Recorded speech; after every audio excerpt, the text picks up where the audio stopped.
দেখানো প্রতারণা, ক্ষমতাসীনদের প্রশ্রয়ে দেশ ছেড়েছেন সাবেক আইজিপি, এমন মন্তব্য করেছেন বিএনপি মহাসচিব মির্জা ফখরুল ইসলাম আলমগীর। পুরে প্রেস ক্লাবের সম্মিলিত পেশাজীবী পরিষদ আজকের খবরে সেই দেখছেন শিরোনামগুলো এবং দেখতে পাচ্ছেন বিস্তারিত সংবাদ মাধ্যমে বেনজির আহমেদ সাংবাদিক, তিনি সিঙ্গাপুরে পলাতন করেছেন সেই দুর্নীতি করে।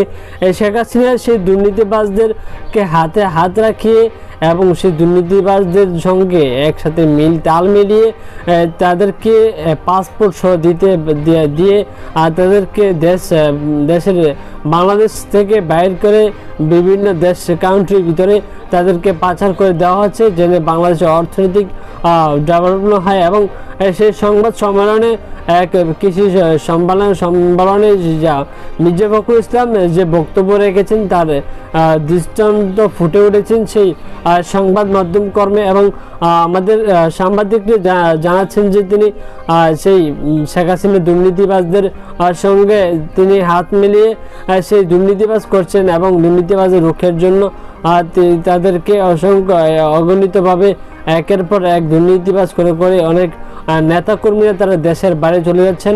এবং যেমন দেখা যাচ্ছে যে শেখ হাসিনার পুত্র তিনিও দুর্নীতি করে এই দুর্নীতির রেকর্ড ভেঙে গেছেন এবং তার বক্তব্য স্পষ্টভাবে ফুটে উঠেছেন। আমরা এখন শুনতে যাবো যে কি প্রশ্ন যে সে কিভাবে গেল। এই যে আমরা তারা বেনজিরকে বললো যে তার সম্পত্তি আমরা ক্রোক করছি, আদালত থেকে বলালো, তাকে মামলা করেছে, দুদক থেকে মামলা করেছে, সে তাকে কোথাও যেতে দেওয়া হবে না, এসব কথা বলা হলো।